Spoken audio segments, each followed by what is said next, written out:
so far in the industry. We'll simply see 4 variations of it, how we'll go on about doing it. And again, the last one is the most important one, so you can just directly skip onto that part also. So it says that you are given an integer array called as nums of length n, simple array given, where all the integer of nums are in the range of 1 to n. That is the biggest point. That is the biggest point which will help us. Again, something which is very out of nowhere, right? Like usually what you will see if you have been doing programming so since a while, you will see that okay, numbers, if the array size is n, and usually array size is n, which means okay, n is from 1 to 1e5. But the numbers in that array are in the integer range, which means the numbers are usually from 1 to 1e9. Or maybe negative numbers also, that's also a part, but they are specifically saying the numbers are in the range from 1 to n. That can be a very big red flag for us, as in like green flag also. But yeah, and each integer appears once or twice. Okay, maybe that's a requirement of the question, that each integer is appearing once or twice. And ultimately what I'm thinking is we have to go and find the integer which is appearing twice. So we have to return an array of all the integers that appear twice, and that also in any order. So order is also not specified for us, so that's also completely fine.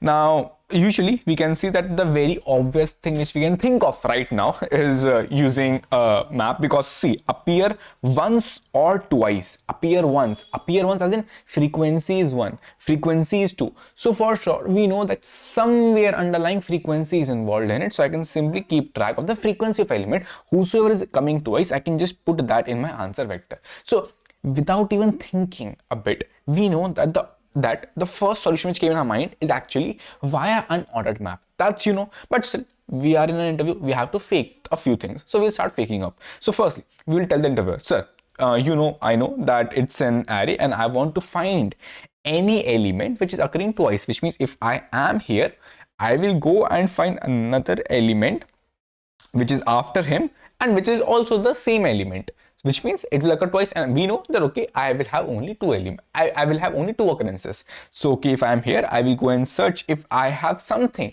of the same number in the future. If I have something, okay, I don't have, so that is not occurring twice. So by using O of n square, which means okay, I am at the I index, I'll go and search for all the indexes if I can find this index later on. If I am at this index, I'll go and search on all the indexes later on to know if I have 4 later on or not.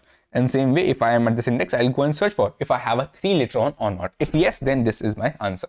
So you can simply see that it's a O of n square algorithm. But yeah, that's obviously not what we thought of. But still, we have to tell, we just told it. Now, another improvised of n log n can be either we directly jump to O of n or we jump to O of n log n. Now n log n, which means for sure sorting. So if things are being sorted, how can we solve it? Simply, we know that if things are sorted, so if I just sort this entire stuff down, which means 1 2 2 3 3 4 7 and 8.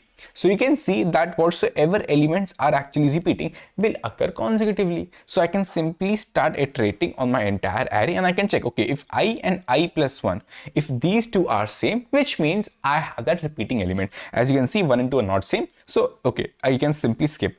I and I plus 1 are same. Yeah, but this is same. For sure, this is a repeating element. So I can just say 2 is my answer in my answers vector.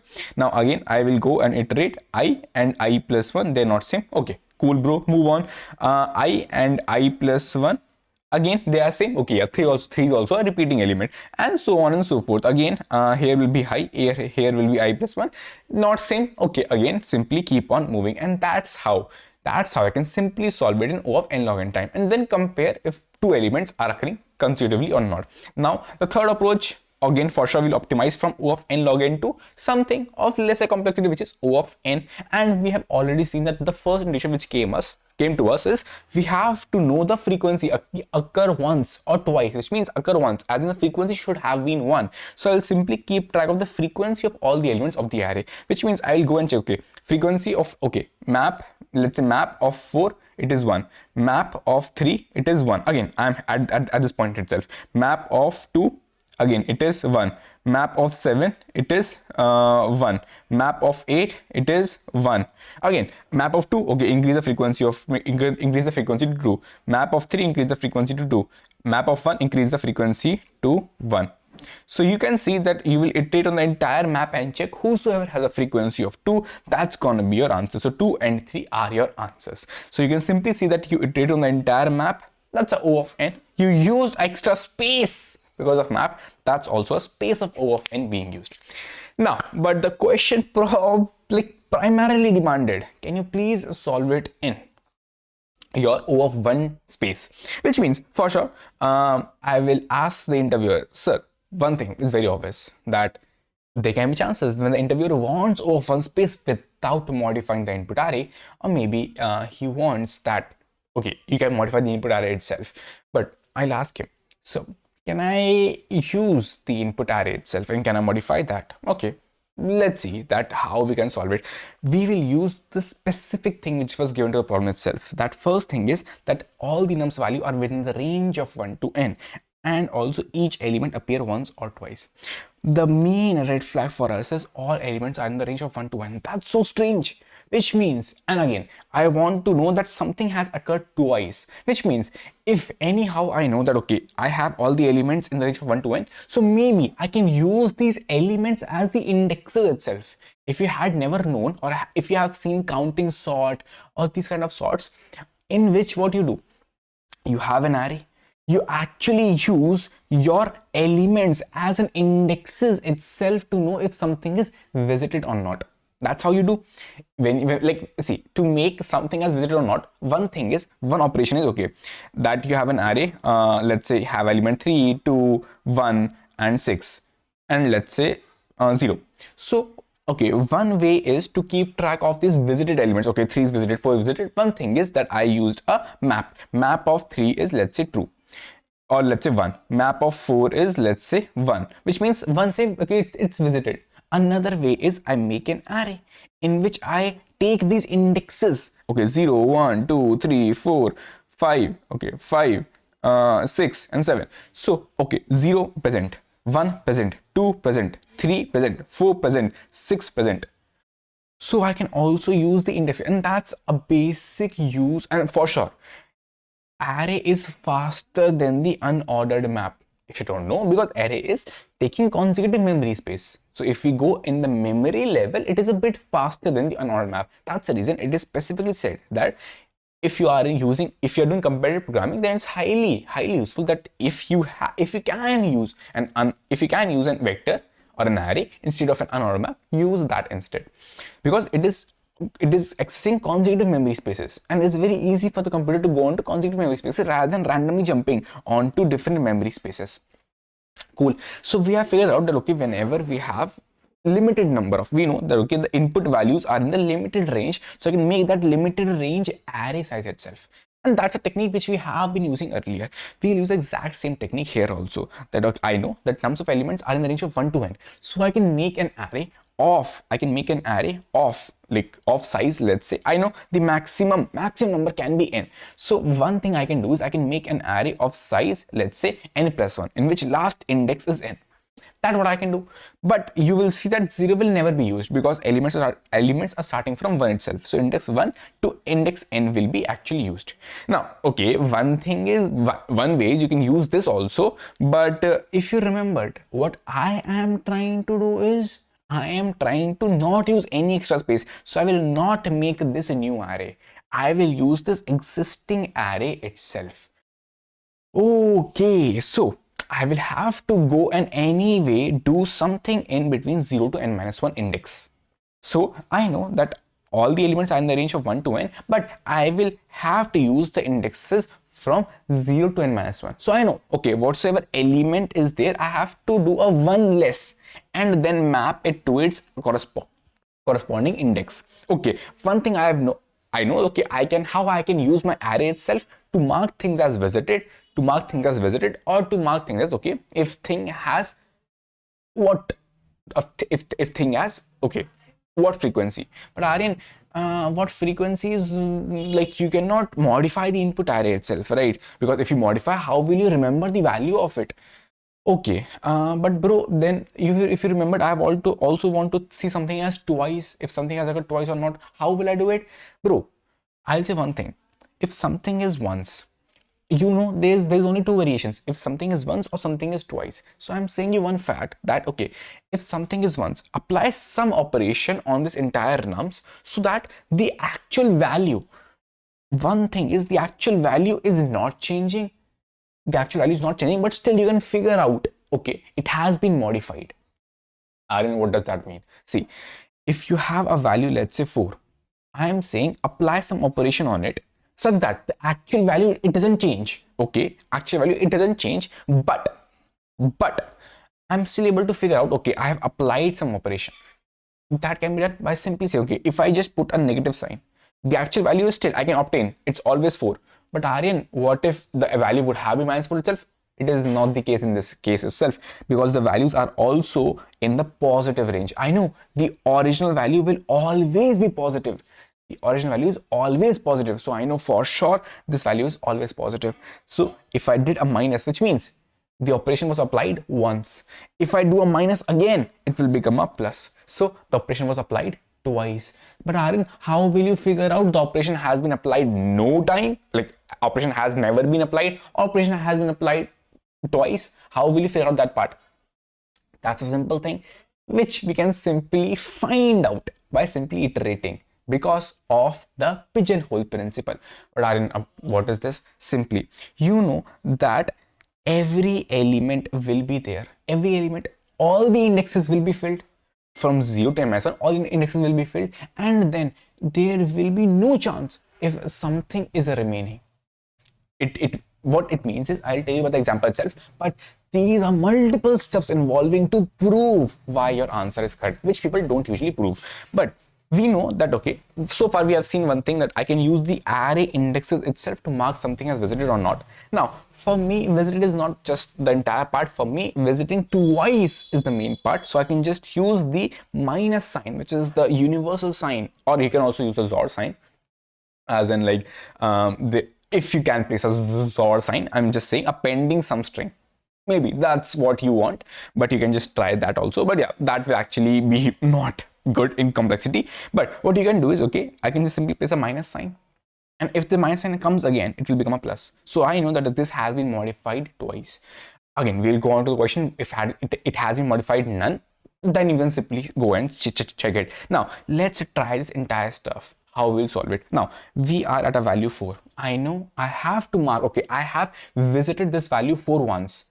How will I do it? I know I will use the indexing portion. So I will go on to the index 4, but I remembered the values are from 1 to n, but I have indexes from 0 to n minus 1. So I will do a -1. So if I am at the value 4, I will go on to index 3. Index 3, I will put it as negative sign. Whatsoever sign is there, multiply by -1. Okay. Then I go on to 3. Again, index 2, I will put it as -1. Index 2, -1. Okay.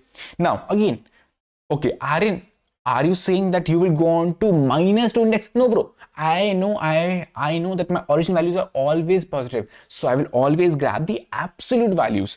So, okay, at the index 2, at the index 2, please go and put the sign. So, but by this fact, I'll go and add I know the value is 2, I'll go at the index 1 and put the negative sign. Okay, move on. At the index 6, put the negative sign. Okay. At the index 7, put the negative sign. Okay. At the index 1, put the negative sign. At the index 1, put the negative sign. Okay, bro, it became plus. Now, bro, Aryan, are you saying that while actually building this answer, I should go on and check this fact? Which means here, when I was trying to do some application, it became positive. So, are you saying that shall I do one thing, that while I'm iterating on the entire array, and while I am building this answer, which means doing a plus, doing a minus, all that stuff I'm doing, at this point I should check that if something has become positive, then I should actually say, bro, that's completely fine, that's completely okay. I'll say no, bro. No, bro. Just keep on going, because you will realize one fact later on in the part, that what is happening. So simply keep on going. Okay, at the value 3, what is the index? At the value 3, what is the index? Okay, index is 2, so put a positive. Again, add the value 1. What's the index? Index is 0. Okay, put it in negative. Now, this is the array what you have built. Now, Aryan, with this, how will I figure out what was modified, what was not? Because Aryan, I cannot see anything being modified.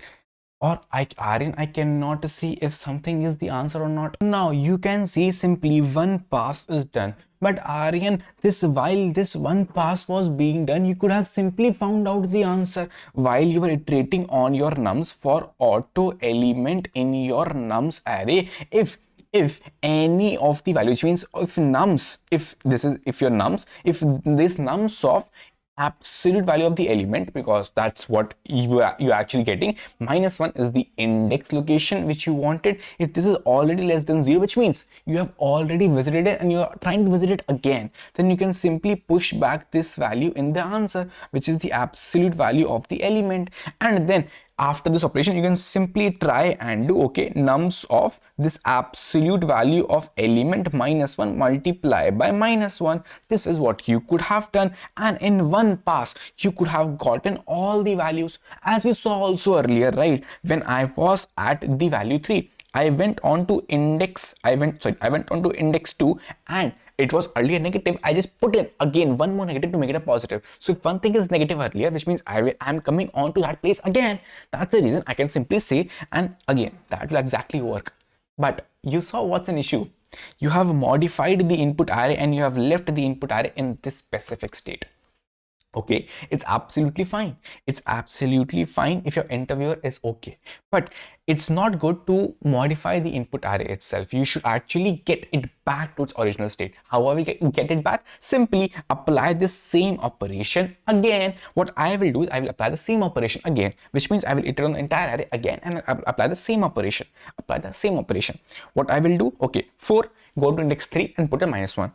Index 3 -1. Okay, it will become a plus. Index 2 -1. Okay, index 2, it became a -1. Now again, let's erase this. Index 2, it became a -1. Index 1 -1. Index 1 -1. Index 6 -1. Index 6 -1. Index 7 -1. Index 7 -1. Index 1. Index 1 -1. Okay, index 2 -1. Index 0 -1, and you can see the entire array has become positive. Or I'll say you a hack. What you can do, or what you can try, is just simply put the absolute value of every number. Just say, okay, if the number is negative, put it a positive. If the number is positive, make it stay as positive. And that's also how you can do it. But this another for loop, although you could have got the answer with this just one for loop, but another for loop is just to revert back its original values. So you will see the code looks pretty simple. Again, I can show you it in multiple ways. What can happen is ultimately in the very beginning, you went on to all the num. For the element, you firstly have to grab its absolute value, because there's a chance that it has become negative because of some other operation previously. But -1 says that, okay, element is there, but indexing are -0 based. So it's a reason -1 for that indexing. So for that index itself, at that value, whatsoever value is, do a -1 multiplication. Sign should be changed. But I can simply, as I told you, if the already sign is negative, if the already sign of this value is negative, which means it has already been modified before, so that is one of our valid answers. So I can just simply put an answer or pushback here itself, and that's completely fine. And again, the other way is that I went on to my nums again, and I can check here itself if something is actually positive right now, which means it has not, it has been modified twice to actually get the value. So I can just simply say, okay, it has been modified twice, and that is the reason I can simply push back in my answer and ultimately revert the sign back and ultimately get the answer. So by this, you can simply get the answer. Now, Aryan, what did you say and what did you show? It's a different. Yeah, I just showed you there are multiple ways to solve it. You can either apply this in the first loop and then just revert the signs, which means, and then just don't do anything of this sort and then revert the signs. Okay, I will show you exactly in code terms that how things will work. One thing which I showed you right now is this thing that I have just mentioned this, and I will just submit this. It will work completely fine because I firstly modified the signs and then I went on and checked. Okay, if something has been modified twice, it should actually be positive, because modified once it will be negative, modified twice it will be it will be positive back. So it should be positive. If it is positive, then I will simply return the answer. Another way to solve it is that, okay, I simply don't do anything like that. I simply don't do anything of this sort. I simply, while I know, okay, if I'm about to modify a number, if something has already become negative, bro, it has been modified earlier before, so simply this is the valid answer. So I'll push back here itself. And again, if I comment this entire portion, no, still it will exactly work, submit. But the issue is that, okay, you did in one pass, but the issue is that you have modified the input array, which is not a good practice. So what you should do is instead is that, okay, uncomment this and just modify the input array back. So you can see this is the modification of the input array back, and with this input array modified. Or one way is that what you can do is pass in everything by address and say that, bro, whatsoever nums is there, simply put that value as positive, and with this things should actually become positive itself, and everything has been positive. So my main aim was to revert to the original array. That is the second loop for, that's it. In one loop also this can be done. So it's just with the interview you can discuss these approaches. Cool, bye bye, take care. Again, I went on deep just to make you sure you know the base of this problem. Bye bye.